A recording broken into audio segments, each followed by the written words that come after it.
Thank all of you for joining me. I appreciate it. You guys makes the show what it is. You guys make the show run. You can't really have a show if you don't have an audience. I suppose you could, but it's kind of a different phenomena, right? Um, I would like to start off by saying we are witnessing something that is rather astonishing. And we don't entirely see it on a daily basis, but it's happening in the background. And what I mean is the special military operation that has taken place in Ukraine and the significance of that special military operation. When I first started, when the war first started, I would ask the question, I would say the context of the world has changed because of what is taking place in Ukraine. And I meant that. And I didn't mean it in timid ways. Think of North Korea, think of Iran, think of these countries that were somewhat on the outskirts in regards to their political disposition in the world. That is no longer the case. And as I point out, a precipice is about to be reached. When Joe Biden, let's say, pushed this, and you can say Obama too, but in 2014, when the government was overthrown, it was clear that something was going to take place in response to that government being overthrown. Don't take my word for it. You can go to William Burns' memo. William Burns' memo is very clear, very specific, and he nails down exactly what is taking place right now. And this is going back to 2008, when William Burns wrote this memo. This was after the Bucharest summit, where Ukraine was invited to join NATO. And this was Burns' response. Burns was working in the CIA under Joe Biden when Joe Biden was president, but this was before. Right here. Ukraine and Georgia's NATO aspirations not only touch a raw nerve in Russia, they engender serious concerns about the consequences for stability in the region. Not only does Russia perceive encirclement, it's not their perception, it's what they're trying to do, but let's keep going, and efforts to undermine Russia's influence in the region, but it also fears unpredictable and uncontrolled consequences, which would seriously affect Russia's security interests. I mean, for God's sake, it's on their border. It's on the border. Experts tell us that Russia, in particular, is worried that strong divisions in Ukraine over NATO membership, with much of ethnic Russian community against membership, could lead to a major split involving violence, or, at worst, a civil war. That eventuality, Russia would have to decide whether it would intervene, a decision Russia does not want to have to face. So that is Burns' U.S. analysis saying, look, if you keep pushing NATO membership in Ukraine, you are going to provoke a civil war. And considering that this is taking place on the border with you backing one of the sides of that civil war, we will get involved. Or at the very least, they will most likely get involved. Or a choice would have to be made about getting involved, a choice that they wouldn't necessarily want to do. X number of years later, here we are. Meaning they knew, even back then, that this was a red line. And they kept pushing this red line. So this idea that Russia just wants more territory is nonsense. That they just want to expand into Europe and go fight NATO is nonsense. They are not the provocateurs. We are. My point is that we are coming to a precipice of 0 and 1, meaning it's one or the other. And just to be clear on what I mean by that, out of hubris, degeneracy, a idea of Western elitism, where the West believes is better than the rest of the world, something that reality doesn't necessarily show in the least. They've decided to wager chips on a gambling table. And either the US is going to have to make a choice of, do we keep going or do we stop? Meaning, do we keep pushing and pushing and pushing? Or do we say, this is enough, we take our chips and go home, and we accept the L? Now, the reason why I say hubris is because it's very difficult for an American president to accept a loss on this massive level. After all, this is a global engagement where you're talking about like 1 million Ukrainians dead, maybe 100,000 Russians dead. This is a major war.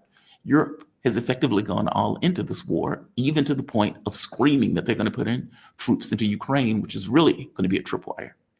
What happens when Pokrovsk falls? What happens if Russia takes Kiev? What does Washington do? What does Europe do? Now, up to this point, the only thing they've done is escalate.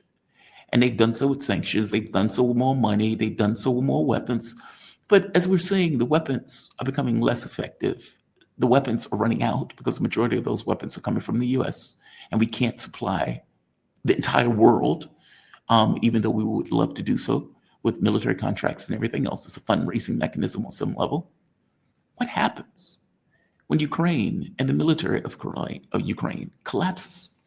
CNN came out with this piece that is rather astonishing when you read through it in regards to what they're admitting. A few parts. I'm not going to read the whole thing, but I do want to make this clear. The Ukrainian military is collapsing. Part of the reason that Petros is falling, that they're in Kupiansk, which is another article that came out for DD Geopolitics today. The speed of the Russian advance is only going to go faster. They may call it lava now, but if you think about it, lava is an inexorable flow, even if it's going slow, but the speed and the pace of it is only going to increase because the level of defenses that they have is less than the type of land is better for this type of maneuver warfare. Russia has 2 additional militaries waiting in the wings for an attack. Ukraine is having difficulty getting people to the battlefield in and of itself. And even the people that they have on the battlefield, the level of gaps and everything else is part of the reason why Russia was able to effectively take Petros. Ukrainian commander defending the area told, this is not Petros where he's defending, it's another area.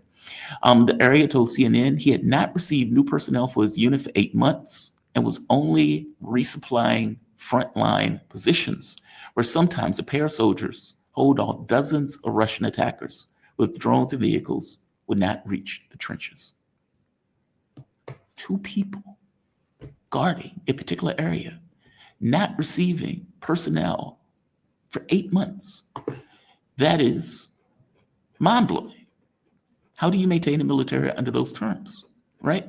How do you keep that military going? How do you keep that military up? Here's another part. I'm going to butcher this name. Vasil supported communication from the front lines of the nature of the military problems was a serious issue. A lot of things are not communicated and hidden, he said. We don't communicate a lot with things to our state. Our state doesn't communicate a lot of things to the people. To understand the situation, you have to be in it. When we say the situation is difficult, no one understands. You have to be in our shoes. We are tired. Everyone is tired of this war. And I believe that other countries are tired of helping us. Talk about a hit to morale. Talk about a hit to morale. Those are the people that are holding the line and fighting for Ukraine.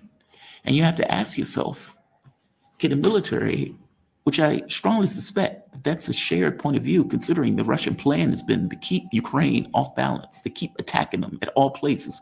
We have more men, they're running out of men, just like the guy said. So keep them active, keep pushing, keep pushing. Don't give them any rest. Don't give them any time where they can relax. If you are on the battlefield, would you like to see, trigger warning, by the way, the drone wars have gotten very prolific. And at any moment, this could be your life.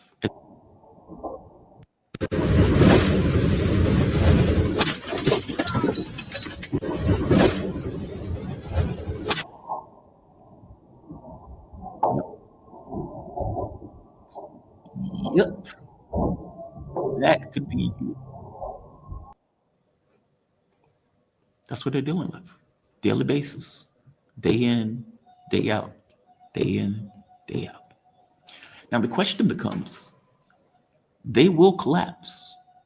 A military cannot take this level of attrition damage and maintain itself. And when they do collapse, what happens? That is the precipice. That is the level. That is the context of the world going from a 0 to a 1 when it changes. I will tell you this. When I say hubris, I've said before that I was a monster at chess when I was a kid. I'm still great at blitz. I used to be a monster. And I had stopped playing for several years, or at the very least stopped playing tournament chess. I go to a tournament. I assume that my powers were still intact and assume that I was still that monster that I was 10 years ago. First game goes very well. I say, hey, this looks awesome. Still got it. I got crushed the rest of the games. The issue is that you get something into your mind that because you were able to do something at one point, that you can continue to do it at a later point. That point of view eventually gets challenged. When that point of view gets challenged, the context of your reality changes. Now, if you're playing chess at a tournament, okay, that's one thing, right? Nobody dies typically. You may bang a table. You may, go out feeling some kind of way. Your wife looking at you poorly. She sits in the back seat because you lost so poorly. But nobody dies. When you lose 1,000,000 men, when the United States said we're with you for as long as it takes, when Europe and they change their politics, they literally degrade the living standards of the population in those countries. You put it all on the line and you lose. Do you add another 1,000 to the table, or do you take your chips, go to McDonald's, and then go home? That is the precipice that we are about to encounter. Now, Donald Trump has said, I'm going to give you 10 days. So what? Doesn't matter. It's not the 10 days. The catch becomes Trump can see exactly what is taking place with Ukraine right now in regards to the pressure that Russia is putting it under. It can see that their forces are dwindling. Their capability is dwindling. And he knows it, which is the reason why he says, okay, I'm going to take it from the 50 days to 10. A, Russia doesn't care. B, the consequences of the secondary sanctions is going to be monstrous if indeed Taco Trump even goes through with them. And because he made such a big deal out of it, if it's a bluff, you're just going to lose that much more credibility, just like you lost credibility in changing it from 50 to 50 to 10, or lost credibility in working with the Iranians and then having an attack on the same Iranians.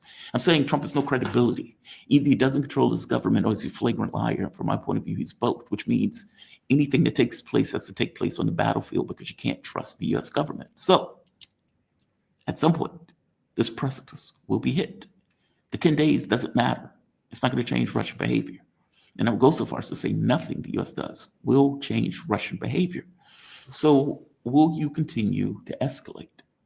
And at what point do you either take your ball and go home, or you escalate to the point where you are at a shooting war with the Russians? That is the precipice to which we're dealing with. I want to break it back.